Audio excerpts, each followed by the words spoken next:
Bien, estamos de regreso aquí en La Noticia al Día, en La Noticia TV, canal 27.2 en la señal de Vez Cable y 203 en la señal de Cable Go. Recuerde que también los programas y las entrevistas que se hacen aquí en La Noticia TV los puede revisar y seguir a través de las redes sociales del diario La Noticia. Bien, ahora tenemos una entrevista vía Zoom con Fernando Acosta desde Los Ángeles. Él es magíster en economía. Señor Acosta, ¿cómo está? Buen día. Muy buenos días, estimados amigos. ¿Cómo están ustedes? Bien, bien, gracias por conectarse. Estamos hablando aquí en el Perú sobre esta campaña electoral, ¿no? Que empieza un poco a entibiarse, ¿no?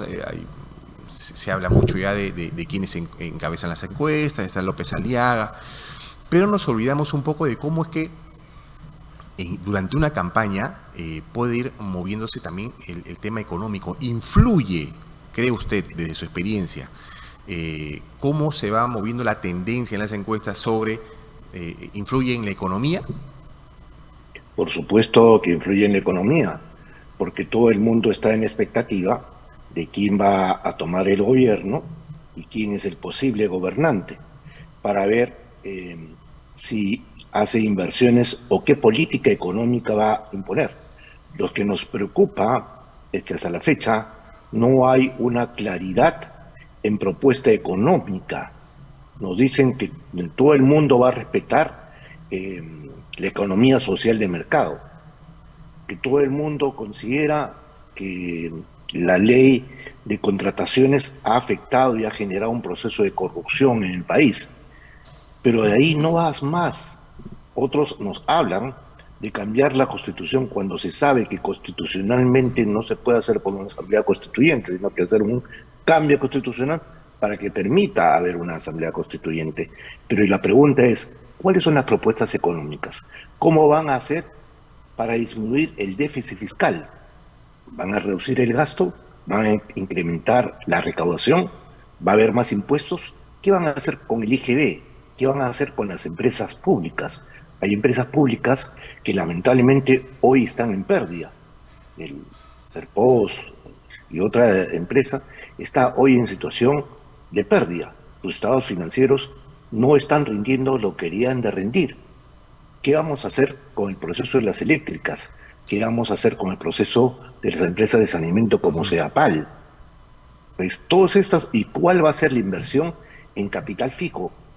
¿En qué se va a invertir? ¿En carreteras? ¿En escuelas? ¿En postas médicas? ¿Cuál es la estructura del sector que hay que impulsar cada candidato? ¿Qué sector económico? ¿La agroindustria? ¿La minería? ¿O vamos a dejar que siga haciéndose las cosas como están? ¿Qué es lo que proponen? Y eso es lo que creo que la población está deseosa y atenta de saber. Ahora, señora Costa, ¿usted cree que estas iniciativas que usted mencionaba, que no se escuchan, es porque hay un desconocimiento de repente, porque no entienden bien su plan o porque simplemente se están yendo a lo más directo y lo más fácil, que es ver el tema de la inseguridad? Es que para poder resolver la inseguridad, lo que necesitamos es recursos. Si usted quiere, por ejemplo, poner mejor sistema de alarmas en su casa, poner cercos eléctricos, poner vigilantes, poner un sistema que le permita a la urbanización donde usted vive, el pueblo joven, tener recursos económicos, porque la capacidad de ahorro que hoy está teniendo el Estado no es buena porque hay déficit presupuestal, se gasta más de lo que se recauda y nos estamos endeudando. Entonces, ¿qué es lo que, con qué recursos económicos vamos a hacer una posibilidad de poder hacer, reformular a la policía, darle más recursos, más patrulleros, más motos, sistemas de inteligencia que se hablan, pero con qué pecata mía, con qué recurso económico voy a hacer eso? Vamos a crear un nuevo impuesto, vamos a redistribuir el presupuesto de la República. ¿Cuánto hemos dado en este presupuesto de la República a las regiones para poder hacer una política de distribución de este presupuesto? ¿Cómo están, por ejemplo, las recaudaciones que se hacen en los sectores crecientes de la economía, como es las exportaciones? ¿Cómo es la agroindustria? ¿Cuánto se está recaudando en la agroindustria? ¿O ha crecido porque no se está recaudando o porque ha habido exoneraciones tributarias para impulsar este sector? Entonces, estas son cosas que los próximos 5 años el gobierno tiene que tener muy claro, porque si no sabemos de dónde vamos a tener los recursos, ¿con qué vamos a gastar? Claro, es verdad, ¿no? Pero mi pregunta iba ¿por qué cree usted que no se habla mucho del tema de parte de los candidatos? ¿Porque no lo conocen de repente? Bueno, si lo conocieran, nos estarían anunciando, por ejemplo, qué van a hacer para hacer con los procesos de liquidación que está en el Banco de Materiales. Esa empresa está en proceso de liquidación. Eh, eh, ENACO, ¿cómo va a ser reflotado? Entonces, todas estas empresas públicas que hoy rinden, o cómo vamos a hacer con el caso de Petroperú, Exacto, ¿no? vamos a seguir haciendo eh, eh, o fomentar y dividir por segmentos el activo de Petroperú y venderlo por pedacitos. Es como si empezamos a vender la joya de la casa y empezar a vender las sortijitas, la piedrita, el anillo, para poder financiar actividades que al final y al cabo no están rindiendo. Entonces, ¿qué es lo que está como política integral, macroeconómica? ¿Qué queremos hacer con la política monetaria? ¿Qué queremos hacer con la política fiscal? No puede ser que el IGB sea el principal recaudador. ¿Y cómo se recauda más IGB? En la gasolina. ¿Cuánto de impuesto hay en la gasolina? El próximo gobierno está viendo seguir ese esquema de piloto automático o qué cosas nos plantean los candidatos. Esa es nuestra preocupación. Y respecto, hay un tema que tampoco se toca, ¿no? Y tiene que ver mucho con economía, que es el tema de la informalidad, ¿no? En Perú la informalidad laboral es altísima, sobrepasa el 70%. ¿Considera que es uno de los principales pilares a abordar en un próximo gobierno? Por supuesto, no solamente en el sector público, sino en el sector privado. ¿Cómo puede haber una enorme cantidad de contratos de servicios no personales, y no sea personal de línea de carrera? Si esas personas están cada 4 meses renovándose los contratos y emitiéndose recibos por honorarios, cuando son personas que deberían estar teniendo la estructura, tanto en el sector público como en el sector privado, ser parte del personal fijo. Por ejemplo, ¿qué pasa en el sector minero?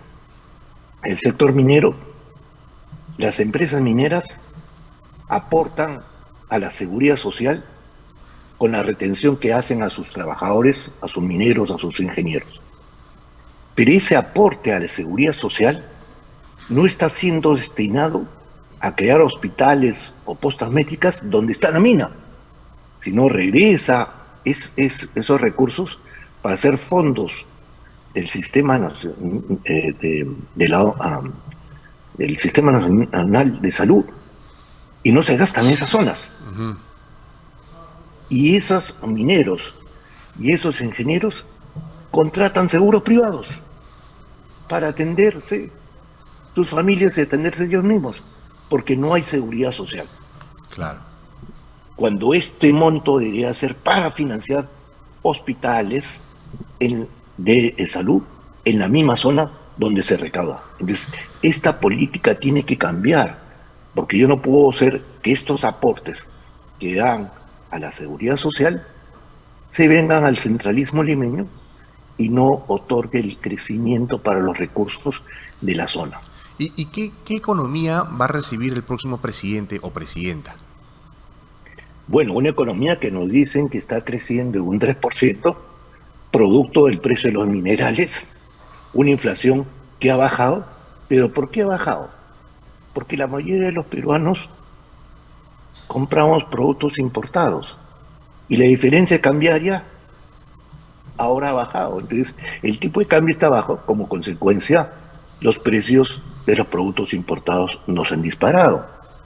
Entonces, esta economía que está sustentada por un crecimiento del PBI producto, del precio de los minerales y el precio del crecimiento de la agroindustria, si el precio internacional empieza a caer, empieza a caer el crecimiento. Entonces tenemos que buscar otros sectores. Por ejemplo, que la microempresa, que un sector de la microempresa exportadora, empezar a darle información técnica, capacitación técnica, para fomentar la exportación de los microempresarios y que cada vez más crezca los productos de exportación no tradicional y poder tener esquemas de crecimiento económico. Otro sector que debemos hacer para que crezca es el sector turismo. ¿Cómo es posible que haya visto la situación mundial con el tema de Machu Picchu por una mala administración de entregar tickets? De cuánto mal hace al turismo nacional, al turismo que debemos de tener, cuando tenemos que tener la posibilidad, con inmensos recursos turísticos que tenemos en el país, en el norte, en el sur, en el centro del país, crear estos recursos turísticos en productos turísticos que tengan acceso a un mundo global. Claro. Ahora, al inicio de la entrevista usted mencionaba que el empresario ve normalmente en esta época con un poco de incertidumbre porque no sabe qué va a pasar, ¿no?, con un nuevo presidente. Pero si ve la foto de ahora con Rafael López Aliaga y Keiko Fujimori entre primer y segundo lugar, ¿usted cree que el empresario está mucho más tranquilo si es que apareciera algún otro candidato? ¿Usted cree que con los porcentajes que hoy se tienen en las encuestas, el empresario está dispuesto a decir, ellos van a ganar, ellos van a tener sostenibilidad en el manejo electoral y en la segunda vuelta entrará una posición entre el señor Aliaga y la señora Fujimori? La pregunta que haríamos es, ¿qué piensa el empresario al verlos a los dos? ¿Ve que había oportunidad de inversión? Por ejemplo, la estructura de planes de gobierno que tiene. ¿Qué ve el empresario? ¿Cuáles van a ser los niveles de rentabilidad? ¿Cómo se está moviendo el tema de inversión pública? ¿Cuánto está gastando, por decir, el microempresario? ¿Cuánto el Estado gasta y compra al microempresario? Se viene la campaña de escolar. ¿Qué ha planteado los candidatos en campañas escolares para compras de los microempresarios? ¿Cómo se va a mover? La industria grande, ¿cuán sostenible va a ser, por ejemplo, la agroindustria si no se desarrolla mecanismos tributarios para ayudar a esta gran agroindustria en desarrollo y tecnología? Porque uno de los graves problemas que tiene el mundo y que tiene el país es el problema del agua. Si no resolvemos el problema del agua, ¿cómo vamos a poder tener una agroindustria sostenible? ¿Cómo vamos a poder tener una industria agroindustria sostenible si el tema de la propiedad de las comunidades campesinas todavía no se ha resuelto por el tema de la propiedad? ¿Cómo vamos a invertir cuando el tema del reinfo se ha extendido para de acá a un año? Y estas propuestas de gobierno no están diciendo qué cosa se va a hacer con el reinfo. Claro. Entonces, no hay nada claro. No hay. Claro. Me hablan de que van a poner más policías, ¿con qué recursos? Que van a poner más cámaras, ¿con qué recursos? Que van a subir el sueldo de los policías, ¿con qué recursos? O sea, si no hay recursos económicos, no hay posibilidades de inversión y gasto. Ahí está lo que usted decía, ¿no? Que se habla mucho por ahí de inseguridad, ¿no? Y ese tipo de cosas, pero ¿cómo lo vas a hacer? ¿No? ¿Cuál es tu plan desde el punto de vista económico? ¿Cómo lo vas a solventar, ¿no? Ahora, usted mencionaba también el tema de Petroperú, ¿no? El tema de Petroperú es algo que aquí en este programa lo hemos abordado varias veces con diferentes especialistas, ¿no? Y cada uno con una receta por ahí distinta para solucionar este tema, ¿no? Es una mochila pesada Petroperú para el Estado, eso es innegable. Y según su óptica, ¿cuál es la solución? ¿La liquidación? Ya se habla de sacar a una gran cantidad de trabajadores, pero por otro lado dicen que los bonos, el Perú va a tener que pagar una especie de bonos. ¿Cuál es la salida de esta situación de Petroperú que se arrastra gobierno tras gobierno y se da salvatajes tras salvatajes?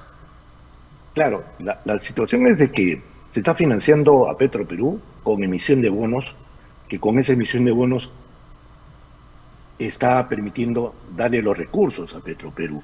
Ok, pero la pregunta es, ¿cuánto del fondo de compensación el Estado peruano ha pagado a Petroperú?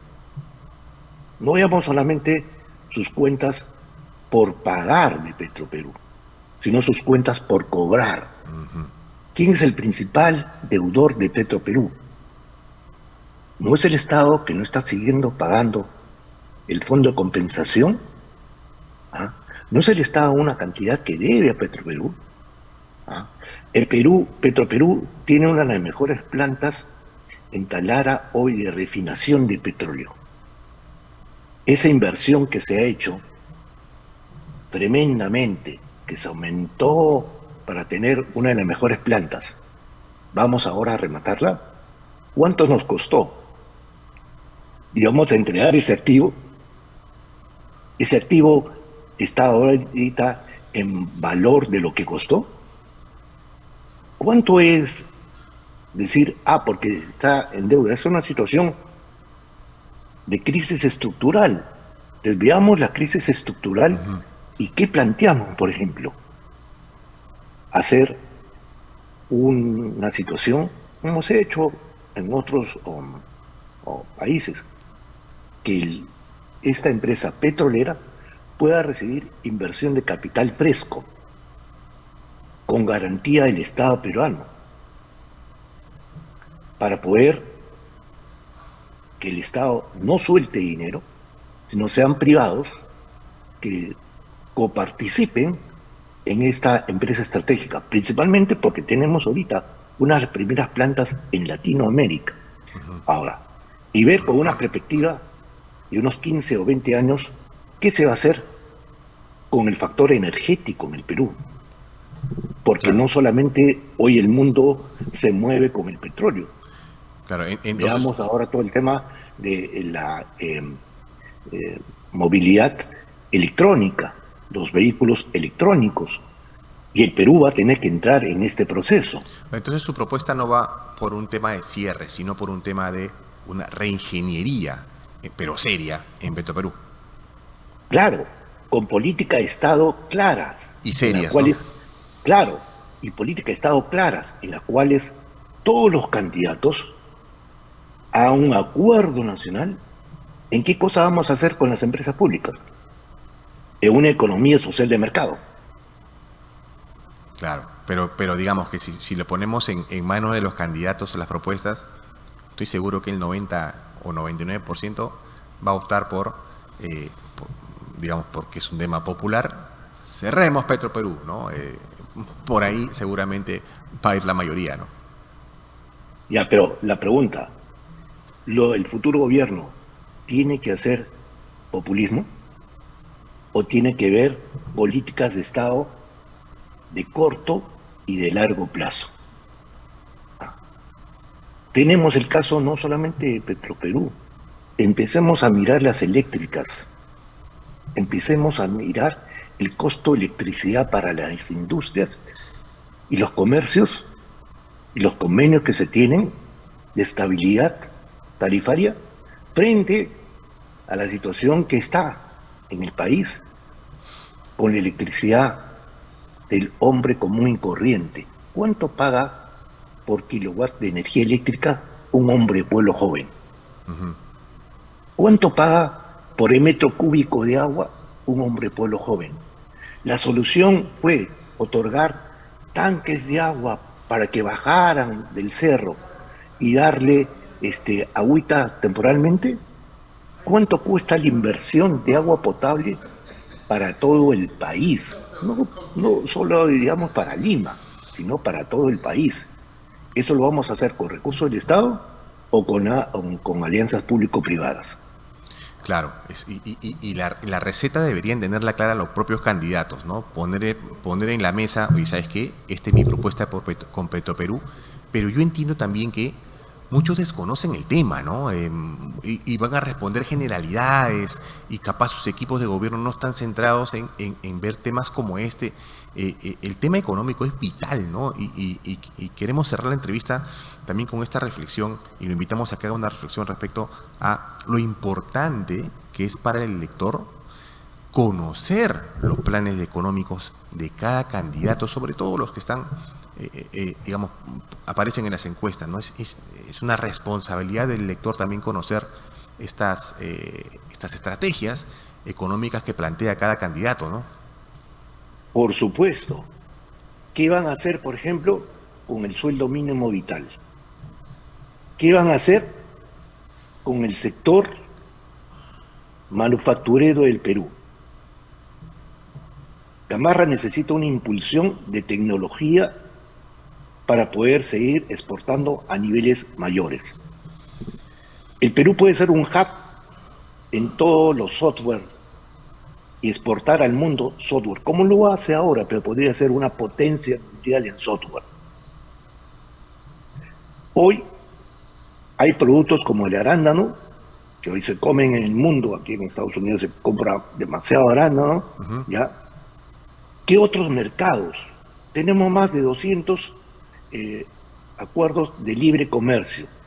¿Qué vamos a hacer con cada acuerdo de libre comercio para duplicar las exportaciones en cada uno de estos países que se han firmado los tratados de libre comercio? Y ahí sí le va a dar confianza a la población en saber, ok, el candidato A me plantea que mi sueldo no va a subir, pero la inflación la va a estancar, claro, en 1% porque va a hacer estas políticas.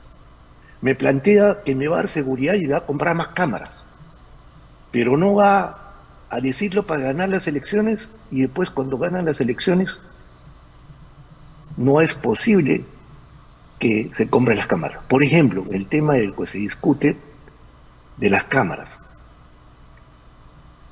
Todo el mundo habla de cámaras de seguridad y se está hablando de que hay una situación de compras de cámaras de un país o de otro país o de una empresa de otra empresa. ¿Se va a comprar cámaras? ¿Están diciendo la realidad al país? ¿O se va a subcontratar o contratar por 3 años el servicio de cámaras de vigilancia?